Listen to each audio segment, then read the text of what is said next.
हर हर महादेव, ओम नमः शिवाय लाइक जरूर करें। जय शिव शंकर। 22 जुलाई से सावन लगे हैं और 19 अगस्त तक चलेंगे। 5 सावन सोमवार पड़े हैं, जिसमें पहला सावन सोमवार 22 जुलाई, दूसरा सावन सोमवार 29 जुलाई, तीसरा सावन सोमवार व्रत 5 अगस्त, चौथा सावन सोमवार व्रत 12 अगस्त और अंत में 29 अगस्त को सावन का आखिरी सोमवार व्रत किया जाएगा। और इसी दिन बहन अपनी भाई की कलाइयों पर रक्षा सूत्र यानी भाई की कलाई पर राखी बांधकर भाई अपने बहन की रक्षा की कामना करेंगे। दोस्तों, ऐसे में हम जानते हैं शिवलिंग पर चढ़े चावल, पानी, बेलपत्र और धतूरे का फल का क्या करें। कुछ लोग करते हैं गलती।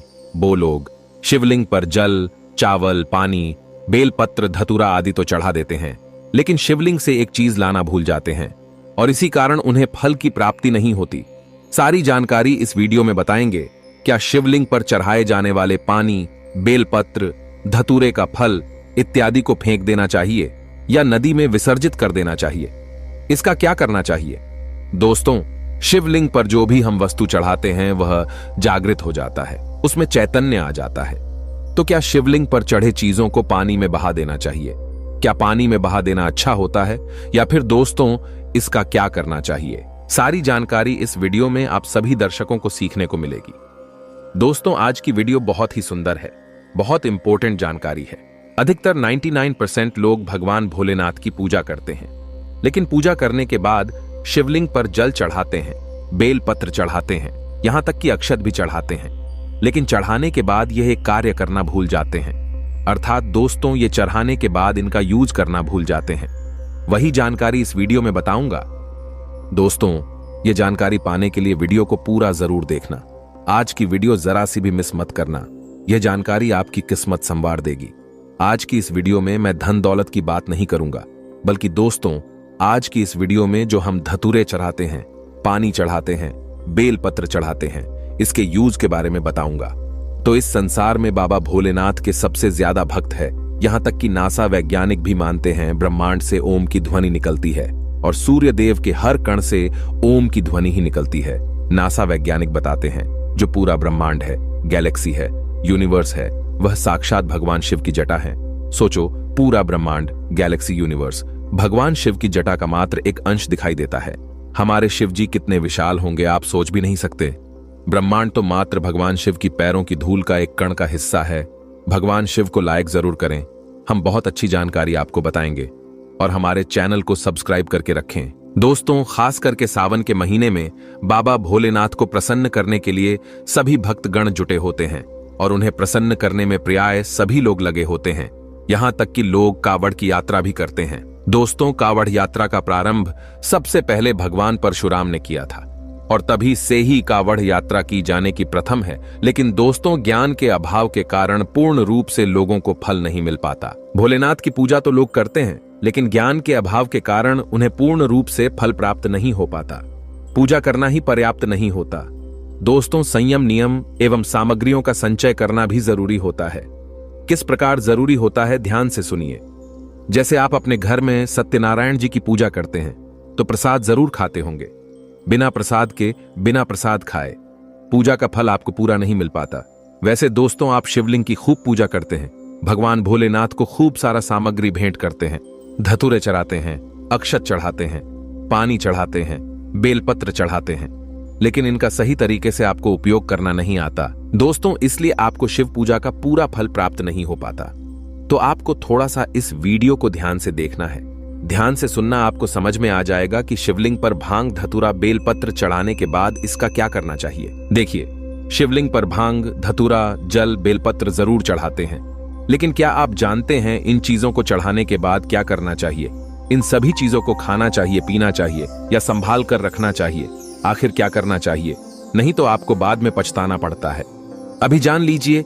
जैसे कि हम सब बेलपत्र चढ़ाते हैं, तो दोस्तों, बेलपत्र को शिवलिंग पर चढ़ाने के बाद क्या इसे बाद में हमें विसर्जित कर देना चाहिए? दूसरे दिन क्या इस प्रकार के बेलपत्र को हम पुनः चढ़ा सकते हैं? आइए इस वीडियो में जान लेते हैं। सर्वप्रथम हम जानते हैं शिवलिंग पर बेलपत्र चढ़ाने के बाद क्या करना चाहिए। तो बेलपत्र को शिवलिंग पर चढ़ाने के बाद आप दूसरे दिन या उसी समय पूजा में पुनः उपयोग में ला सकते हैं। बेलपत्र को 6 महीने तक, 6 मास तक बासी नहीं माना जाता। जहां बेलपत्र उपलब्ध नहीं होती उस स्थान पर बेलपत्र के चूर्ण को शिवलिंग पर चढ़ाए जाने की प्रथा है। सावन भर जितने भी बेलपत्र शिवलिंग पर आप चढ़ाएंगे सबको इकट्ठा कर लेना है और एक पात्र में आपको संग्रह कर लेना है। फिर इसे धूप में सुखाकर के सावन के बाद आपको चूर्ण तैयार कर लेना है, एक चूर्ण बना लेना है। और ये चूर्ण जब आप बनाएंगे दोस्तों, ये भोलेनाथ जी का प्रसाद हो जाएगा। इसे नित्य थोड़ी मात्रा में घर में पकाए जाने वाले भोजन है उसमें डाल दीजिए। इस भोजन को जो भी ग्रहण करेगा साक्षात महादेव का आशीर्वाद ही बरसेगा और कभी बीमार नहीं हो पाओगे। कैंसर जैसी घातक बीमारी भी आपको छू नहीं पाएगी। खून में एक नया जोश आ जाएगा। बेलपत्र पढ़े भोजन को छोटे छोटे बच्चों को खिलाने से उनका विकास तेजी से होता है। बच्चों में होने वाले पेट के रोग, यदि पेट में कीड़े हो जाते हैं तो वह इस भोजन को ग्रहण करने से पेट में कीड़े नहीं पनपते। पाचन क्रिया बढ़े, अच्छे से काम करती है, स्वस्थ रहता है शरीर। बेलपत्र का चूर्ण आप जो चाय पीते हैं उस चाय में डाल दीजिए, चुटकी भर छिड़क दीजिए। जो चाय यदि आपको नुकसान करने वाली होगी तो उल्टा आपको फायदा देने लगेगी। जो आप दिनचर्या में जूस पीते हैं उस जूस में डाल दीजिए, खाए जाने वाले भोजन पदार्थों में डाल दीजिए। इससे आपके ऊपर, आपके पूरे परिवार के ऊपर भोलेनाथ की कृपा होगी। घर के जितने भी लोग हैं सबकी उन्नति होगी। मन मस्तिष्क एकाग्र हो जाएगा। रोग एवं व्याधि जड़ से समाप्त हो जाएगी। दोस्तों, अधिकतर लोग बेलपत्र को नदी में बहा देते हैं, विसर्जित कर देते हैं। ये भगवान भोलेनाथ जी के प्रसाद होते हैं, कदापि इसे विसर्जित मत करें। शिव की कृपा के लिए इसके बाद आइए अगला जानते हैं। दोस्तों, और भी ज्ञान भरी जानकारी बताने से पहले सभी लोगों से निवेदन करना चाहूंगा, कमेंट बॉक्स में अभी तक जय भोलेनाथ नहीं लिखे हैं तो दोस्तों सच्चे दिल से कमेंट बॉक्स में जय भोलेनाथ जरूर लिखें। दोस्तों, अब जानते हैं जल के बारे में। तो जल को स्वयं भगवान भोलेनाथ जी का ही स्वरूप माना जाता है। तो भोलेनाथ पर अभिषेक किए जाने वाले जो जल होते हैं, इसे किसी पात्र में प्रतिदिन जब आप भगवान भोलेनाथ जी की शिवलिंग को अभिषेक करें तो इस जल को किसी पात्र में इकट्ठा करके रखना शुरू कर दे।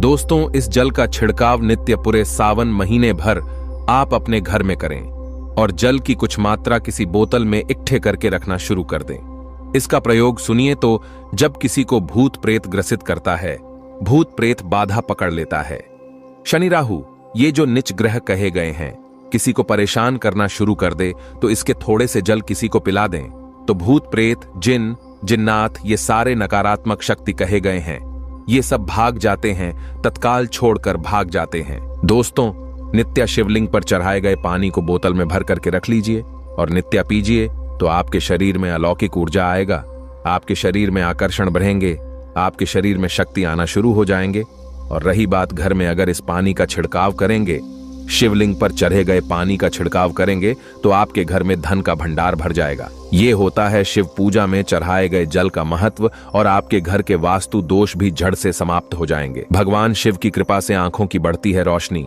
अगर लगातार आंख में कीचड़ आ रही है, धुंधलापन सा दिखाई देता है, आंखों में दर्द होता है, जलन होती है, सूजन आ जाती है, आंख भारी भारी लगती है, नींद नहीं आती है और कभी कभी पढ़ाई करते समय आंखें भारी हो जाती हैं और अचानक से नींद सी आने लगती है, पढ़ाई में दिक्कत होती है, रात में अचानक आंखें खुल जाती हैं, तो ऐसे समय में शिवलिंग पर चढ़े जल से चेहरा धोने से, आंखें धोने से, आंखों पर जल छिड़कने से, जल लगाने से, जल से आंखों की धुलाई करने से आंखों के सभी वह रोग नष्ट हो जाते हैं जिसकी आप कल्पना भी नहीं कर सकते। आंखों के समस्त रोग नष्ट हो जाते हैं और आंख एक अच्छा जीवन आपको देती है। आंखों की रोशनी बढ़ती है, आंखें स्वस्थ हो जाती हैं। रोशनी ऐसे बढ़ जाती है जैसे मानो उड़ता हुआ बाज, उड़ता हुआ गिद्ध, उड़ता हुआ कबूतर। आंखों की रोशनी तेज तर्रार हो जाती है। इसीलिए आंखों को मजबूती देने के लिए शिवलिंग पर जो जल होता है उसे घर ले आएं और नित्य इससे आंखें धोया करें। आंखों की सभी पीड़ाएं दूर हो जाएंगी। दोस्तों, हम भी शिवलिंग के जल से आंखों को धोते हैं और मेरी आंखें भी काफी कमजोर थीं। अब मुझे बहुत फायदा हुआ है, मेरी आंखों की रोशनी भी बढ़ गई है, आंखों में कीचड़ भी नहीं आती है और आंखों में जो सूजन थी वह भी दूर हो गई। हमेशा के लिए मुझे बहुत फायदा मिला है। भगवान शिव की कृपा से आप भी यह उपाय जरूर करें। दोस्तों, अधिकतर लोगों को इस ज्ञान का ही अभाव होता है, इसलिए पूजा तो खूब करते हैं लेकिन पूजा के प्रसाद लेना भूल जाते हैं। दोस्तों, ये थे भगवान भोलेनाथ जी के प्रसाद। अब आइए आगे बढ़ते हैं। देखिए, हम सब लोग शिवलिंग पर चावल चढ़ाते हैं तो चावल का क्या करना चाहिए? तो शिवलिंग के ऊपर चढ़ा चावल साक्षात अन्नपूर्णा भंडार होता है। यह कोई साधारण चावल नहीं होता। अगर भूखे व्यक्ति को प्रभु भोलेनाथ का ध्यान करते हुए शिवलिंग पर चढ़ा चावल अर्थात एक अक्षत को अगर खिला दे तो सारी भूख शांत हो जाएगी, उनकी भूख तृप्त हो जाएगी। तो आपको करना क्या है? नित्य जो शंकर जी की पूजा में सावन के महीने में जीतने भी जो चावल चढ़ाएंगे, शिवलिंग पर चढ़ा सभी चावल को इकट्ठे करके रखना है। और सावन के बाद नित्य घर के चावल जो आप घर में चावल खाएंगे, दोस्तों इस प्रकार के पकाए जाने वाले चावल में शिवलिंग पर चढ़े हुए कुछ अक्षत के दाने आपको घर में पकाए जाने वाले चावल में डालना है। तो इस प्रकार अगर चावल को खाएंगे तो आपके घर परिवार के सभी लोगों के तन, मन, धन सब तृप्त हो जाएंगे। रोग आपसे कई किलोमीटर तक दूर रहेगा। उदाहरण समझाना चाहूंगा, धर्मशास्त्रों में लिखा है, हमारे हिंदू पुराणों में, वेदों में लिखा है, जैसे खाए अन्न वैसा रहे मन। तो भैया साफ साफ शब्दों में कहे तो शिव के समीप बैठने से, शिव मंदिर में बैठने से, धार्मिक यात्रा करने से अच्छे गुण ही प्राप्त होते हैं। भगवान शिव का प्रसाद खाने से और अपने खाने में डालकर खाने से शिव कृपा ही प्राप्त होगी। अच्छे गुण ही मिलेंगे और आपका मन शांत रहेगा, एकाग्र रहेंगे। और एक खास बात, शिवलिंग पर चढ़े चावल को अगर घर में पकाए जाने वाले चावल में डाल करके खाते हैं तो कभी भी आपके घर परिवार के लोगों को उधर रोग की बीमारी नहीं होगी। दोस्तों आज के जनरेशन में उधर रोग की बीमारी होना कॉमन हो गया है।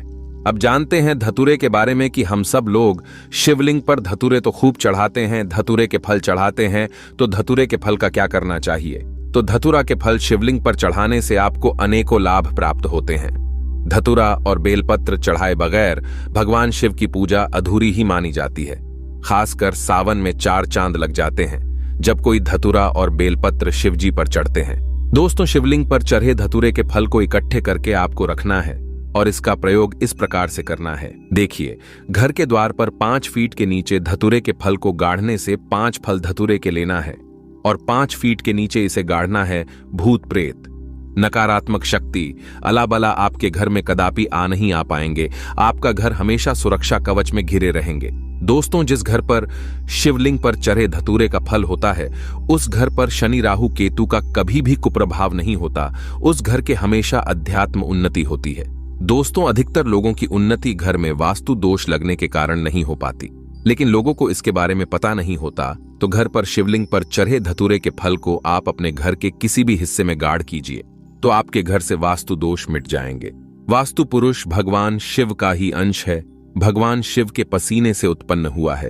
तो ये थे शिवलिंग पर चढ़ाए जाने वाले बेलपत्र, जल, अक्षत एवं धतूरे की जानकारी। ऐसे में हम जानते हैं सावन के इस पवित्र महीने में कौन सी गलती नहीं करनी चाहिए जिससे कि शिव नाराज न हो। और सावन व्रत में ये फल तो कभी मत खाना नहीं, तो भगवान भोले बाबा आपसे क्रोधित हो सकते हैं, आपका व्रत टूट सकता है। आइए जानते हैं कुछ ऐसी सावधानियां जिसे भूलकर भी नहीं करना चाहिए। दोस्तों नंबर 1, शास्त्रों में कहा गया है कि व्रतधारी को उधार मांगकर फल आदि नहीं खाने चाहिए, इससे पाप लगता है और व्रत अधूरा रह जाता है। सोमवार का व्रत हो या कोई भी व्रत क्यों ना हो, पड़ोसियों से मांगकर भी व्रत आदि में फल वगैरह नहीं खाने चाहिए। व्रत में उधार मांगकर खाने से व्यक्ति का व्रत झूठा हो जाता है। ईश्वर की शरण में आने पर व्यक्ति को झूठ नहीं बोलना चाहिए, कर्ज नहीं लेना चाहिए, चुगली आदि नहीं करनी चाहिए, उधार मांगकर भी नहीं खाना चाहिए। अगर आपको कोई अपनी मर्जी से खाने के लिए व्रत में कुछ देता है तो उसे आप खा सकते हैं, लेकिन व्रत में कम से कम उधार मांगकर फल आदि नहीं खाना चाहिए। इससे पाप लगता है और व्यक्ति की पवित्रता भंग हो जाती है। दोस्तों नंबर 2, सोमवार का व्रत हो या सावन का व्रत आपको नाशपाती नहीं खाना चाहिए। दरअसल इस फल का नाम नाश यानी नाश करने वाला होता है, इसलिए इस फल को व्रत में नहीं खाना चाहिए। व्रत आदि को छोड़कर किसी और दिन आप कभी भी खा सकते हैं, लेकिन अगर जिस दिन आपका व्रत हो उस दिन नाशपाती का सेवन नहीं करना चाहिए। भगवान को भी नाशपाती नहीं चढ़ाना चाहिए। दोस्तों नंबर 3, कुत्तू या सिंगाड़े का आटा खाने से भी आपका व्रत टूट सकता है। आपको बता दें, लंबे समय से रखा हुआ आटा आपका व्रत भंग कर सकता है। दरअसल पुराने आटे में घून आदि कीड़े वगैरह पड़ जाते हैं जो ठीक तरह से दिखाई भी नहीं देते। ऐसा आटा खाने पर दरअसल आप मांस का सेवन करते हैं और व्रत में कीड़े खाना घोर पाप के बराबर माना गया है और आपका व्रत भी भंग हो जाता है। व्रत में ताजा आटा खाना चाहिए। लंबे समय से रखे हुए आटे में कीड़े पड़ जाते हैं, ऐसा कभी न करें। व्रत हमेशा शुद्धता में ही रखना चाहिए। सावन का महीना बड़ा ही पवित्र महीना माना गया है, इसीलिए ये 5 चीजें भगवान शंकर के पास कभी न रखे। तो चलिए जानते हैं। दोस्तों, नंबर 1, जहां रखा हो शिवलिंग या महादेव की कोई भी प्रतिमा तो वहां पर भूल कर भी चप्पल जूते लेकर नहीं जाना चाहिए। जरा सोचिए, जब आपके कमरे में कोई चप्पल लेकर प्रवेश करता है तो आपको कितना क्रोध आता है। इसी कारण महादेव भी आपसे नाराज हो जाते हैं और आपको मिलने वाला फल नष्ट हो जाता है।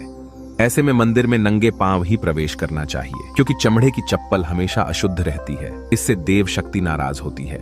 दोस्तों, नंबर 2, अक्सर महिलाओं को मासिक धर्म आ जाता है और वो बिना किसी को बताए पूजा पाठ कर लेती है, जो कि शास्त्रों में वर्जित माना गया है। इस समय महिलाओं को जानकर भी अनजान नहीं बनना चाहिए।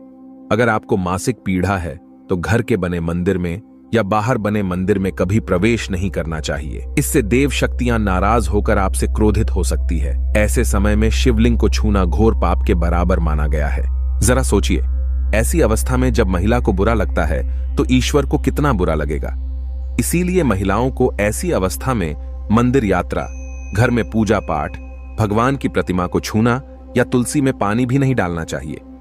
तुलसी का पौधा भी सूख जाता है। जब देव शक्तियां नाराज होती है तो लाजमी है कि घर में कंगाली और गरीबी लड़ाई झगड़े होने लगते हैं। ऐसा कभी मत करना।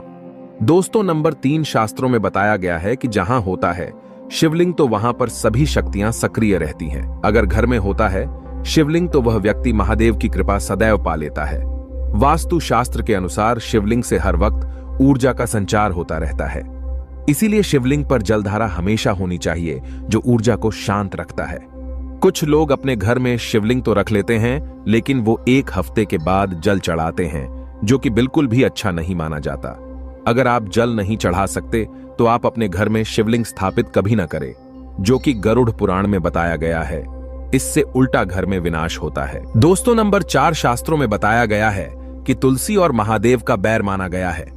इसी कारण तुलसी में शिवलिंग और गणेश की प्रतिमा को नहीं रखा जाता। कई लोग जाने अनजाने में शिवलिंग को तुलसी में रख देते हैं और घर में परेशानियां आना शुरू हो जाती हैं। इससे महाशक्तियां क्रोधित हो जाती है। शिवलिंग पर तुलसी भी नहीं चढ़ाना चाहिए। तुलसी में और शिवलिंग में कुछ दूरी होनी चाहिए। दोस्तों, नंबर 5, घर का मंदिर या बाहर का मंदिर। किसी भी मंदिर में ऐसे व्यक्ति को प्रवेश नहीं करना चाहिए जिसने स्त्री प्रसंग अर्थात संभोग किया हो या उसने मांस खाया हो। अगर आप शारीरिक रूप से गंदे हैं तो मंदिर के आस पास भी नहीं जाना चाहिए। घर के बने मंदिर में कोई कपड़ा आदि डाल देना चाहिए। जरा आप ही सोचिए, क्या आप मांस खाकर या स्त्री के साथ शारीरिक संबंध बनाकर भगवान के पास जाएंगे और क्या वो आपसे प्रसन्न होंगे? बिल्कुल भी नहीं। वो आपसे क्रोधित हो सकते हैं और आपसे नाराज हो जाएंगे। शास्त्रों में इसे घोर पाप माना गया है। इससे व्यक्ति नरक में जाता है। ऐसा दुष्ट स्वभाव मनुष्य की बर्बादी का कारण माना गया है। ऐसा न करें। ईश्वर के सामने हमेशा नहा धोकर मन पवित्र लेकर ही जाना चाहिए। इससे सभी शक्तियां आपसे प्रसन्न रहती हैं। दोस्तों, सावन के महीने में महादेव को ऐसे बेल पत्र कभी मत चढ़ाना बहुत ही अशुभ माना जाता है। दोस्तों, पौराणिक मान्यताओं के अनुसार बेलपत्र चढ़ाने से शिव जी का मस्तक शीतल रहता है। बेलपत्र से भगवान शिव की पूजा करने से दरिद्रता दूर होती है और व्यक्ति सौभाग्यशाली बनता है। इससे हनुमान जी भी प्रसन्न होते हैं, क्योंकि वे शिव के ही अवतार हैं और इस बात को शायद ही कोई जानता हो। दोस्तों, पहले आप ये जानें कि बेलपत्र का उपयोग और इसके लाभ कैसे मिलते हैं। दोस्तों, नंबर 1, तीनों लोकों में जितने तीर्थ स्थल प्रसिद्ध हैं वे सभी तीर्थ स्थल बेलपत्र के मूल भाग में स्थित माने जाते हैं। इस बात को शायद ही कोई जानता हो।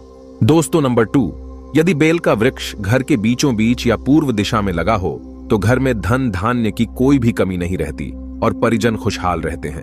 दोस्तों, नंबर 3, जो व्यक्ति बेल के वृक्ष के मूल भाग की गंध, पुष्प आदि से पूजा अर्चना करता है उसे मृत्यु के पश्चात शिवलोक की प्राप्ति होती है।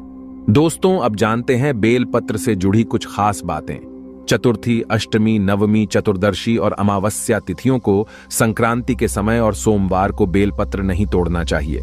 पूजा से 1 दिन पूर्व ही बेलपत्र तोड़कर रख लें।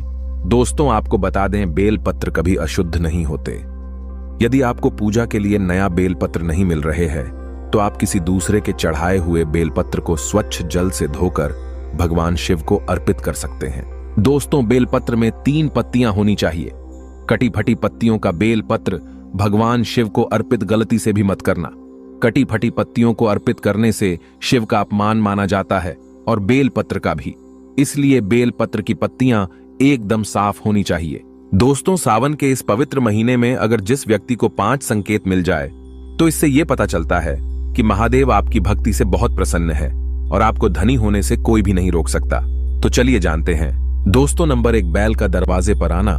नंदी महाराज भगवान भोलेनाथ के वाहन है। नंदी को भगवान शिव का द्वारपाल भी कहा गया है। नंदी महाराज को बुद्धि और ज्ञान का प्रतीक माना गया है। शिव के मंदिर के बाहर हमेशा नंदी महाराज विराजित रहते हैं। लेकिन अगर सावन के इस पवित्र महीने में अचानक से नंदी महाराज आपके दरवाजे पर आ जाए और घर की चौखट को सींग मारने लगे, तब आपको समझ लेना चाहिए कि भगवान शिव आपके घर में आने वाले हैं, जो कि ये एक उनके आने का संकेत है। भगवान शिव आपकी भक्ति से बहुत प्रसन्न है और आपके घर में खुशियां आने वाली है।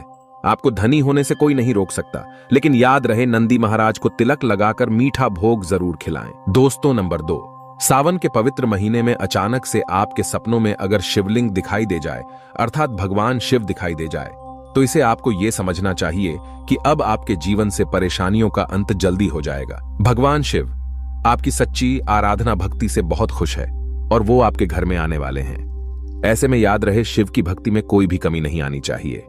घर को गंदा मत रखना, क्योंकि आपके घर में भगवान शिव आने वाले हैं। दोस्तों, नंबर 3, शास्त्रों के अनुसार माना गया है कि नीलकंठ भगवान शिव का प्रतीक है। अगर आपके घर में सावन के महीने में नीलकंठ छत पर आकर बैठ जाए तो उसे भूल कर भी मत भगाना, क्योंकि यह भगवान शिव का प्रतीक माना गया है। ऐसे में आपको खुश होना चाहिए, क्योंकि भगवान शिव आपकी भक्ति से बहुत खुश है। शास्त्रों में बताया गया है कि नीलकंठ अगर मनुष्य के घर पर आकर बैठ जाए तो साक्षात घर में महाशिव के आने के संकेत माने गए हैं। अब आपके बुरे दिन जाने वाले हैं। कहते हैं, श्री राम ने इस पक्षी के दर्शन करने के बाद ही रावण पर विजय प्राप्त की थी। दोस्तों, नंबर 4, सावन के पवित्र महीने में अचानक से घर में काला सांप निकल आए तो बहुत ही शुभ माना गया है। इसे बिल्कुल भी न मारे, यह भगवान शिव के आने का संकेत है। जिनकी भक्ति से महादेव प्रसन्न होते हैं, तब महादेव किसी खास अवसर पर ही अपने दर्शन देते हैं। सावन का महीना बहुत ही पवित्र महीना माना गया है। यही वो महीना है जिसमें भगवान शिव धरती पर आते हैं और उसी घर में अपना वास बना लेते हैं जो सच्चा भक्त होता हो। सपनों में किसी मंदिर में नाग नागिन का जोड़ा देखना बहुत ही शुभ माना गया है। ये घर में शिव के आने के संकेत हैं। अब आपको खुश होने की जरूरत है। दोस्तों, नंबर 5, सावन के शुभ अवसर पर सोमवार के दिन डमरू की आवाज, घंटियों की आवाज सुनाई दे जाए तो ये अत्यंत शुभ माना गया है। इसका अर्थ यह है कि भगवान भोलेनाथ आपसे प्रसन्न हैं और जल्दी आपके घर और जीवन में प्रवेश करने वाले हैं, जिससे आपका आर्थिक संकट दूर होकर जीवन में सुख समृद्धि आने वाली है। महादेव आपसे बहुत खुश है। दोस्तों, अब जानते हैं सावन के पवित्र समय में मंदिर में घंटी क्यों बजाई जाती है, घंटा क्यों बजाया जाता है, ताली क्यों बजाई जाती है। मंदिर के अंदर कारण क्या है? शंकर के मंदिर में घंटी क्यों बजाई जाती है? शंकर के मंदिर में घंटी को क्यों बजाया जाता है? ताली को बजाना क्यों ना करा जाता है? शिव मंदिर में किस लिए करा जाता है? तो ये पुराण है कि मंदिर के अंदर या घर के अंदर आप गरुण घंटी जब जाते हो, घंटी का नाद जब करते हो, तो शिव महापुराण की कथा और लिंग पुराण की कथा, विष्णु पुराण की कथा कहती है। मात्र घंटी का नाद कर देने से जितने भूमि पर तीर्थ है, जितने साधक साधना कर रहे होते हैं, जितने तप कर रहे होते हैं, जितनी पवित्र नारी स्त्री का पालन कर रही होती है, जितने दान हो रहे होते हैं, कुछ समय पर जिस समय तुमने घंटी बजाई है, उस पल वो सारे पुण्य घंटी का नाद करते से तुम्हारे खाते में आ जाते हैं। शंकर जी के मंदिर में जाकर ताली का नाद किया जाता है। ताली शिव मंदिर में क्यों बजाई जाती है?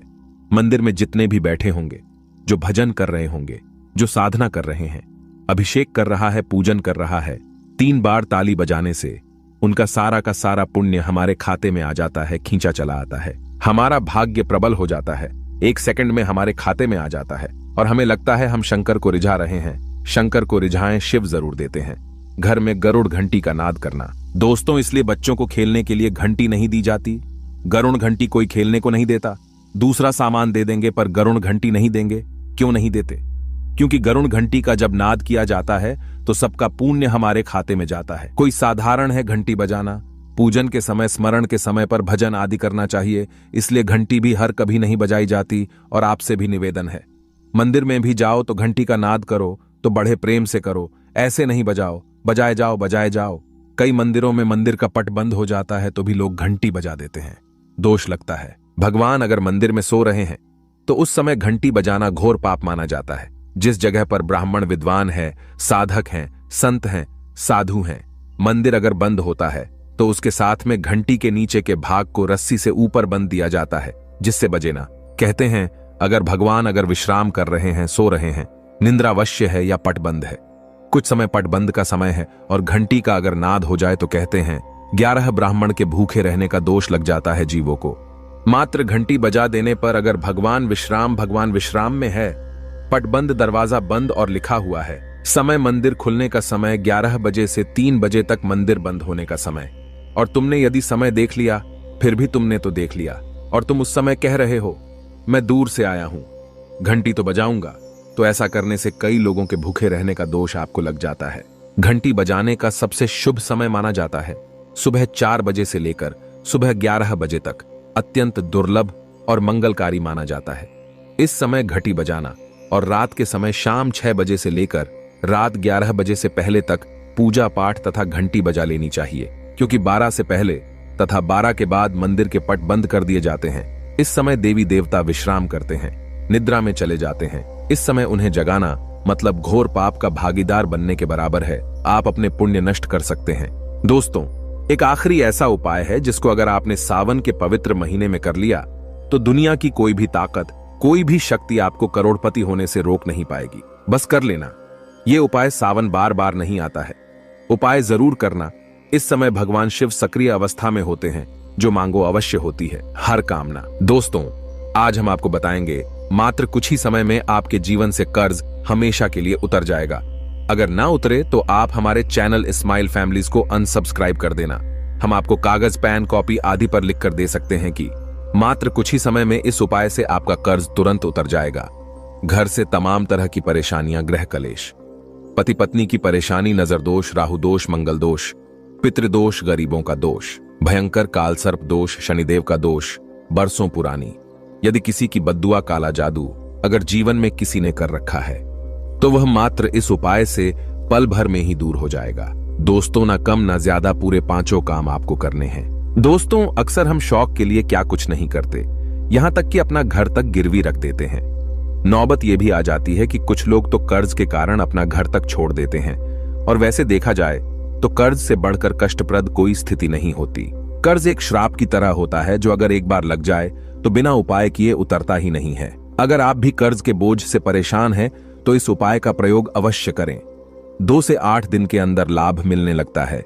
यह बात आपको शायद मजाक लगे, लेकिन मैं आपसे वादा करता हूं कि यह 100% सत्य है। लेकिन इसका लाभ लेने के लिए आपको 5 काम अवश्य करना है, तभी ही कर्ज से मुक्ति मिलेगी। तो चलिए शुरू करती है। सच्चे दिल से कमेंट बॉक्स में लिखें हर हर महादेव, ओम नमः शिवाय। एक लाइक जरूर करें।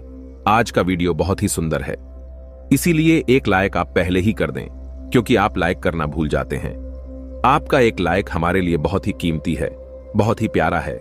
इसीलिए सावन के पवित्र महीने में भगवान शिव के लिए एक लाइक तो बनता है। दोस्तों, 5 कामों में सबसे पहला काम है, सबसे पहला उपाय है पक्षी। पक्षियों को दाना डालने से जिंदगी की बहुत सारी खुशियां मिलती हैं, जिसकी आप कल्पना भी नहीं कर सकते। पक्षी को हर शनिवार, मंगलवार दाना डालने से जल्द कर्ज से मुक्ति मिलने लगती है।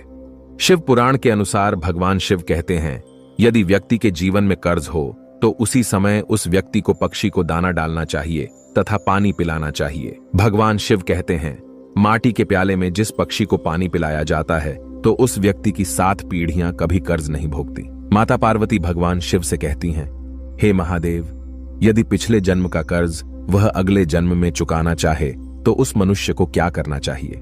दोस्तों, तब भगवान शिव माता पार्वती से कहते हैं, हे देवी, इसका सीधा सीधा प्रश्न मैं आपको देता हूं। अगर मनुष्य ऋण मुक्त होना चाहता है, कर्ज से मुक्त होना चाहता है, अगर वह अपने पापों से मुक्ति पाना चाहता है, तो उसे पक्षियों की निस्वार्थ भाव से सेवा करनी चाहिए, दाना पानी उन्हें देते रहना चाहिए। तभी ही मैं प्रसन्न रहता हूं और व्यक्ति को ऋण मुक्त करता हूं। अगले जन्म तक पीढ़ी दर पीढ़ी उसकी कभी कर्ज की भागी नहीं होती। अगर आप भगवान शिव के कहने से एक बार उनकी राह पर चल दिए, तब आपके जीवन में कभी कर्ज की कोई भी जरूरत नहीं होगी। आपको कर्ज लेने की आवश्यकता नहीं पड़ेगी, बल्कि तेजी से आपके घर में सुख शांति आएगी, धन बढ़ेगा, वैभव की प्राप्ति होगी। और यह उपाय करने के बाद इसका असर आपको 2 से 3 दिन में दिखने लगता है। यह कर्म तो जरूर करें, क्योंकि साक्षात भगवान शिव ने मनुष्य को कर्ज से बचाने के लिए बोला था। दोस्तों, चींटी चींटियों को अगर उनके मन के अनुसार खाना खिलाया जाए, भोजन कराया जाए, तो जिंदगी का वो सारा सुख मिलता है जिसकी हर किसी को जरूरत है। इसलिए ये उपाय भी करते रहे। ऐसा करने से जल्द कर्ज से मुक्ति मिल जाती है। चींटियां धरती पर मनुष्य का कर्ज कम करने के लिए ही धरती पर वास करती हैं। अगर मनुष्य इस बात को समझ जाए कि चींटियां हमारे कर्ज के बोझ को सहती हैं, कम करती हैं, कर्ज को घटाती हैं, तब उसी क्षण हमारे भारत में कोई भी कर्ज का भागी नहीं बनेगा। कर्ज के बोझ के कारण उसे अपना घर गिरवी नहीं रखना पड़ेगा। किसी भी शादीशुदा स्त्री को अपने गहने गिरवी नहीं डालने पड़ेंगे। भूमि आदि को परेशानियों के चलते बेचना नहीं पड़ेगा। दोस्तों, चींटियों का तो काम ही होता है मनुष्य के जीवन से ऋण को हमेशा के लिए दूर करना। कर्ज को चींटियां कैसे कम करती हैं, वो हम आपको उपाय बताने वाले हैं, तो वीडियो के अंत तक बने रहना। चींटियों को यह एक चीज अवश्य खिला देना, उसी दिन से आपका कर्ज धीरे धीरे उतरने लगेगा।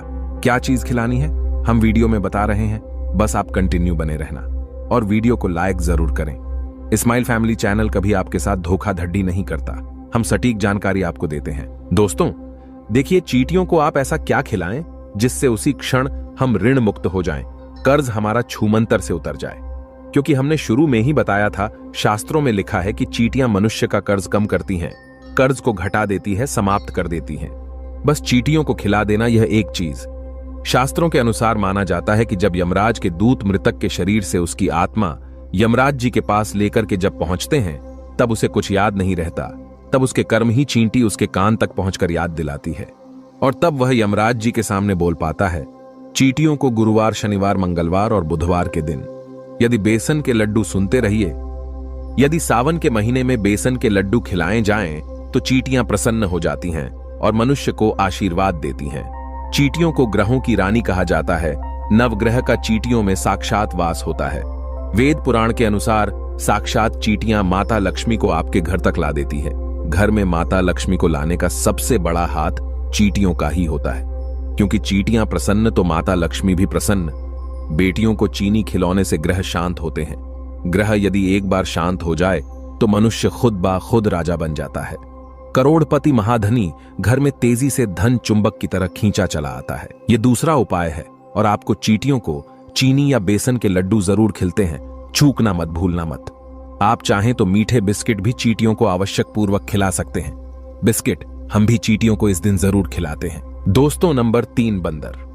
सावन के पवित्र महीने में बंदरों को अगर हर मंगलवार मीठा और चना डाला जाए तो जिंदगी की वो हर मुश्किलें हल हो जाती हैं जिसकी हर व्यक्ति को जरूरत है। बंदरों को खाना खिलाने से बजरंग बली बहुत ही प्रसन्न हो जाते हैं और आपके सारे कष्ट हर लेते हैं। एक बंदर को मंगलवार के दिन भोजन कराने से 10 हनुमान चालीसा का फल प्राप्त होता है। 10 बंदरों को चना आदि केला खिलाने से 1000 बार हनुमान चालीसा पढ़ने का पुण्य प्राप्त होता है। दोस्तों सावन में काल भैरव की सवारी कुत्ते। अगर कुत्तों को मीठे बिस्कुट खिलाए जाए तो कर्ज से मुक्ति तो मिलती ही है, साथ ही साथ घर में लड़ाई, झगड़े आदि और नकारात्मक ऊर्जा भी नष्ट हो जाती है।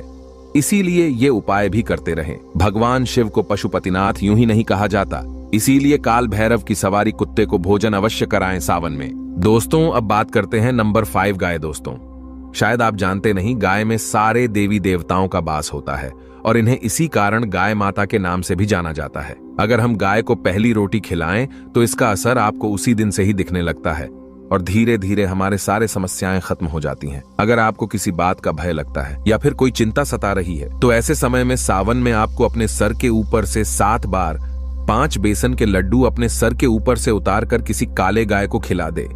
ऐसा करने से आपको कर्ज से तो मुक्ति मिलती ही है, साथ ही साथ हमारे सारे पाप भी मिट जाती है। और दुष्ट तो जरूरी जानकारी, अगर आपको 10 दिन के अंदर कर्ज से मुक्ति पाना है तो सावन में इन 5 उपाय को अवश्य करें, तभी ही कर्ज से मुक्ति मिलेंगे।